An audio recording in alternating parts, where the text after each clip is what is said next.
The second piece of the Orgelbuchlein is a very special one. Well, they all are unique pieces, of course, but here we have a canon. It's a piece that you can count already, like with the Christmas chorals. The Christmas pieces titled Gottes Son ist kommen, so God's Son is arrived on earth, and of course we're going to celebrate that. And the canon, so right hand and pedal, have exactly the same melody, and this creates a very special effect. We all know what the canon is, of course, but in a piece like this, where you also have two middle voices that also have a very busy pattern, you come into an atmosphere of music where it seems that the whole world is dancing, but not in the same way. And especially the middle voices are very busy. Going to demonstrate that in a second. They seem to just run across each other, and this is also one of these pieces that it has a limited, of course, duration. All the Orgelbuchlein chorals are very short, but at the end of this piece, you have, in spite of the fact that it's just a few minutes long, you have the impression that there is a complete story told, or actually better, you have the impression that finally you arrive to a moment where you can breathe. This piece is just ongoing from the first note till the last note. So I'm going to dive into that and highlight some aspects, but also this piece is unique for another thing. Bach indicates or suggests a kind of registration. So he marks the manual principal 8-foot, which is this stop. You could also say like Bach wants the manual on 8-foot basis, but principal 8-foot is really the most important stop. So I assume that is that stop that he had in mind for this piece. And then in the pedal he wants to have a trumpet. So a trumpet stop sounds obviously more or less like a trumpet. But since he notes this melody in the pedal very high until the high F, and we don't have that F here in our Bach organ, you could say like you build a kind of Bach organ and you don't have all the notes to play Bach, but Bach does that more often. Also in the Orgelbuchlein there are other pieces that he writes in the pedal very high, but he writes it on the pitch that he wants to have it. What is practice then? You play the pedal one octave lower, and instead of the Posaune 8-foot, you use the clairon 4-foot, which is actually a 4-foot trumpet. So there is nothing out of the extraordinary to do that. It was normal practice in Bach's time. And then you have the left hand. The left hand I play on the second manual, as you've seen. It's not indicated. Normally Bach in the Orgelbuchlein indicates whether the organist is supposed to play it, or the piece starts from two manuals or one manual. But this is a kind of weird piece to play on one manual. You can do it though. But at the end here, you come to passages. Let's remove the mixture. You come to passages where the voices really cross through each other, and that's not very pleasant to play. On the other hand, when you have a second manual, it's very normal and it feels very relaxed. There is one passage here in the right hand, for those of you who know the piece, where you then have like 10 notes a decim in the right hand, which on this kind of keyboard size is possible. Maybe not for smaller hands, but I do it anyways like that. So in Bach's time you have a variety of possibilities to choose your stops. Only in this piece we have a kind of direction, and so I follow that. In the left hand I had principal 4, Gedacht 8 and Quintadine 8, and that gives this nice running bass. It's a very orchestral piece. Like this bass could very well be like a basso continuo.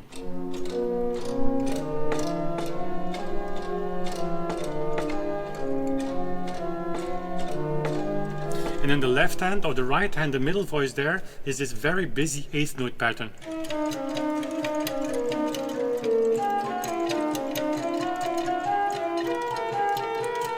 Only these two voices give a very pleasant effect.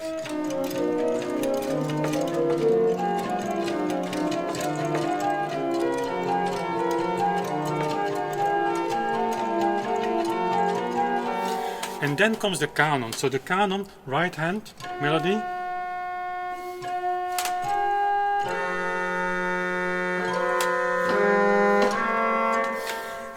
of course, a canon is very cool. But canon is a very special format in that sense that when the entrance melody actually ends, the second one is still ongoing.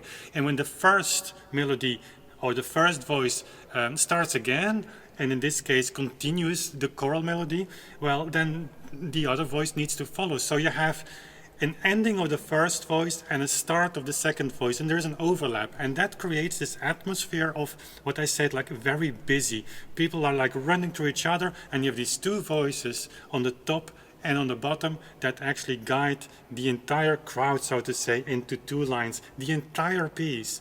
And a canon in this particular piece, and in actually any Baroque pieces, you could say, is very symbolic also. You could say that it's a kind of, like if you speak about two persons, or you speak about God and his son, like God sends his son to the planet Earth, to Earth, so to say, and he follows. So God leads, the son follows. That's a very symbolic way of explaining a canon. And the second voice, obviously, then is Christ, is God the Son, that just follows and accepts his destiny on earth. And then you get this very unique setting, unique sound of this piece. So let's just demonstrate a few bars again.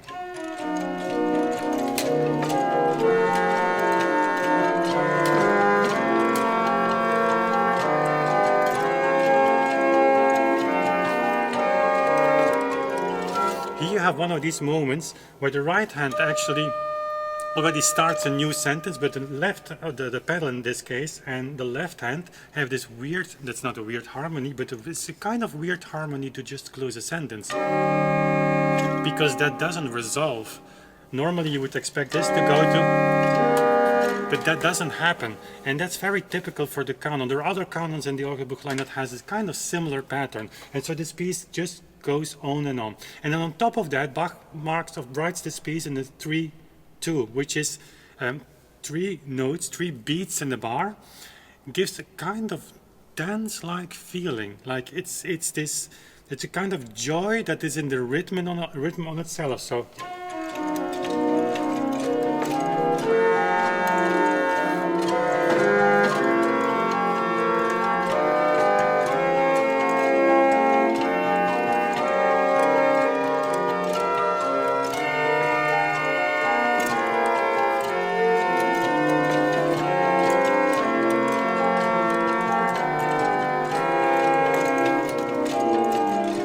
One of the moments that is really nice is when Bach creates a little island of rest in this piece.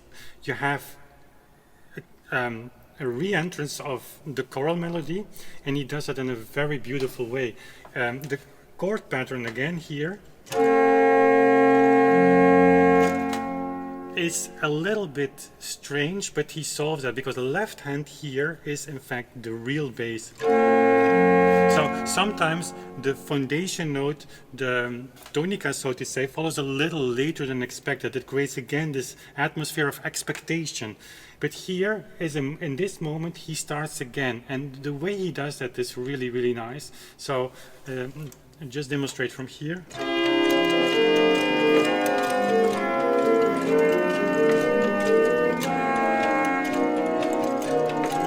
So as if nothing happened, or if the pedal, actually the second melody is not there, is still singing the end of what was before, already the top voice starts again, as if actually there is no one else in the room. And that gives this urge of ongoing, of going forward, forward, forward, which is an expression of joy.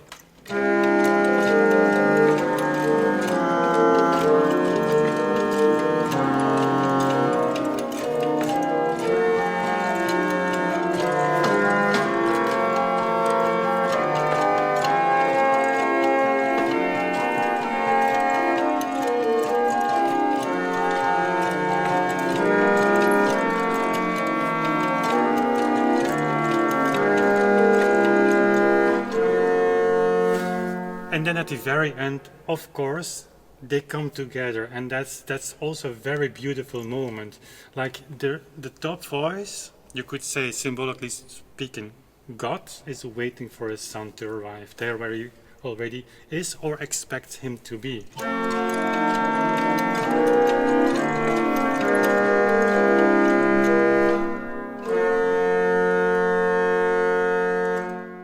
Thank you for being part of the Orgelbuchlein project. This is more than music. It's a message of deep human emotions, from sorrow to joy, and a shared hope for a better future. At the Contius Foundation, we believe everyone deserves a peaceful home, and we think that music has the unique power to unite people in harmony. From the organ at St. Michael's Peace Church in Leuven, we bring this vision to life. Through inclusive composition projects, regular concerts, and our annual Organ Marathon for Peace, we inspire connection and hope. One day, we dream of hundreds of organs worldwide joined together in a resounding call for peace. Help us amplify this message by joining our Patreon community. Link in the description.